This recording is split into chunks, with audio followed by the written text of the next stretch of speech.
NCERT का जो है क्लास 6 वाला जो है हम लोग स्टार्ट कर चुके हैं और ये दूसरा जो है क्लास हो चुका है और यहाँ पर देखिए उसका वीडियो अपलोड हो गया। आज हम लोग जो है वस्तु का समूह बनाना देखेंगे और ये एनसीईआरटी का नोट्स है और जो इसका थ्योरी और नोट्स दोनों हम देख रहे हैं। तो जितने भी कैंडिडेट हैं जो कि बिहार एसआई के लिए और बिहार पुलिस के लिए या फिर एसएससी के लिए या फिर रेलवे के लिए, जितने भी कॉम्पिटिटिव एग्जाम हो रहा है सारे के लिए ये महत्वपूर्ण होने जा रहा है एनसीईआरटी। ठीक है, शुरू से अंत तक देखिएगा, काफ़ी फुल मात्रा में समझ में आ जाएगा। तो चलिए हम लोग शुरू करते हैं।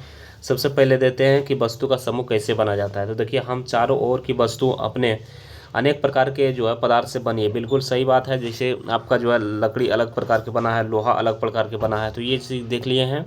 और इसकी आकृति और रंग सारे भी जो है अलग अलग होता है। जैसे आपका एल्यूमिनियम देखिएगा तो इसका अलग रंग है, लोहा देखिएगा तो अलग रंग है, प्लास्टिक देखिएगा तो अलग रंग है। ठीक है, यही चीज़ यहाँ पर दर्शाया गया है। हमारे चारों ओर की वस्तु या एक से अधिक पदार्थों का बनी होती है, बिल्कुल सही बात है। जैसे कि लकड़ी दूसरा चीज़ का बना होता है, प्लास्टिक दूसरा चीज़ का बना होता है, पेन दूसरा चीज़ का बना होता है, चमड़ा दूसरा चीज़ का बना होता है। ये चीज़ हम लोग देख लिए, वही चीज़ यहाँ पर समझाया जा रहा है कि हमारे चारों ओर की वस्तु या एक से एक अधिक से बनी होती है। जैसे आपका देखिए कांच, धातु, प्लास्टिक, कागज, मृदा, समझ गए। उसके बाद देखिए वस्तु में एक ही पदार्थ की बनी होती है, वस्तु एक ही पदार्थ की बनी होती है या एक ही वस्तु कई पदार्थों को बनी हो सकती है। देखिए ऐसा भी हो सकता है कि कोई ऐसा वस्तु है जो कि एक ही प्रकार का बना हो सकता है, कोई ऐसा पदार्थ वस्तु है जो कि अनेक प्रकार का बना होता है। जैसे कहने का मतलब ये है कि आप देखे होंगे कि लोहा एक ही प्रकार से बना है, जिसके पास आप देखिए, उसके बाद देखिए लकड़ी, लकड़ी देखिएगा आप, कुर्सी लकड़ी से क्या बना देते हैं, कुर्सी भी बना देते हैं, लकड़ी से बैलगाड़ी का पहिया भी बना देते हैं। तो ये चीज़ यहाँ पर बताया गया। अब देखिए पदार्थ के बारे में हम लोग थोड़ा देख लेते हैं। अब पदार्थ के बारे में क्या क्या दिया है उसके बारे में देख लेंगे।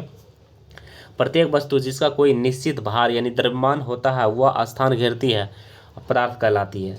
पृथ्वी के पदार्थ तीन अवस्था, देखिए पृथ्वी में पदार्थ कितना अवस्था में होता है, तीन अवस्था में, जिसको हम लोग क्या कहते हैं, ठोस, द्रव और गैस। देखिए पदार्थ किसको कहते हैं उसके बारे में हम लोग समझ गए कि पदार्थ देखिए जिसका द्रव्यमान होता है और उसका आकार होता है उसी को हम लोग कहते हैं पदार्थ। उसके बाद क्या है, पदार्थ तीन अवस्था में होता है, जैसे ठोस, द्रव और गैस। और तीनों के बारे में हम लोग देखेंगे कि तीनों के बारे में क्या क्या बताया गया है। अब तीनों के बारे में देखने का यह पता चला कि ठोस के किसे कहते हैं। तो पदार्थ की वो अवस्था जिससे आकार और आयतन दोनों निश्चित होता है। यानी कहने का मतलब है कि आपको जो है ठोस का अगर देखना है तो आपका देखिए उसका आकार कितना बड़ा है वो भी निश्चित होना चाहिए और उसका आयतन क्या है वो भी निश्चित होना चाहिए और उसके बाद जो है उसका दोनों निश्चित होना चाहिए। जैसे आपका जो है लकड़ी, लोहा, बर्फ का टुकड़ा, बस यही चीज़ आपको याद रखना है, लकड़ी, लोहा, बर्फ का टुकड़ा। ठीक है, इसका जो है आकार निश्चित रहता है। दूसरी ओर द्रव कहते हैं वह पदार्थ की अवस्था जिसके आकार तो अनिश्चित रहता है लेकिन आयतन जो है उसका निश्चित रहता है। ठीक है, आयतन उसका निश्चित रहता है लेकिन आकार अनिश्चित रहता है, उसी को हम लोग कहते हैं द्रव। जैसे हम लोग पानी, तेल, अल्कोहल, केरोसिन का तेल, मिट्टी का तेल, जितने भी ये जो है पेट्रोल कह सकते हैं। ठीक है, तो ये समझ गए। उसके बाद आगे चलते हैं गैस।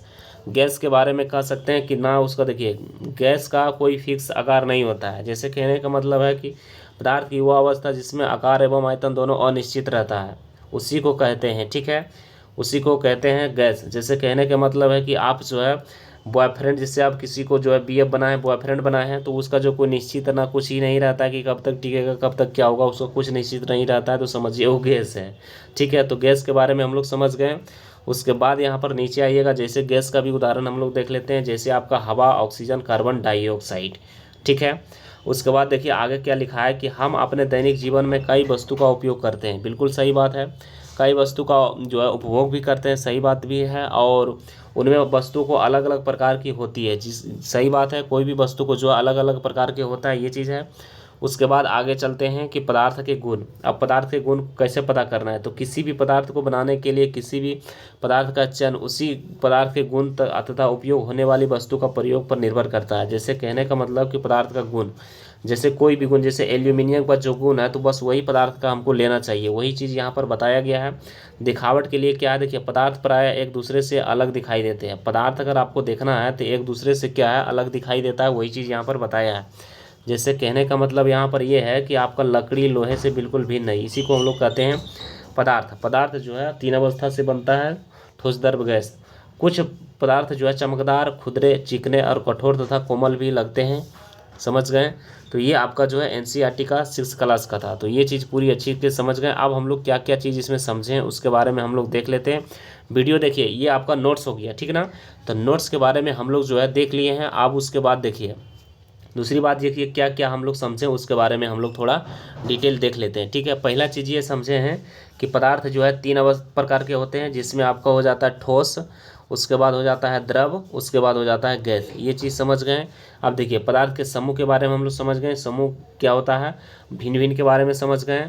तो ये हो गया आपका एनसीईआरटी का चौथा चैप्टर। तो जितने भी कैंडिडेट हैं, अगर अच्छा लगा तो चैनल से जुड़िए। डेली जो है एनसीईआरटी का जो है थ्योरी प्लस जो है इसका नोट्स भी हम लोग तैयार करते हैं। तो फिर हम लोग मिलेंगे नेक्स्ट वीडियो में। सभी को जय हिंद।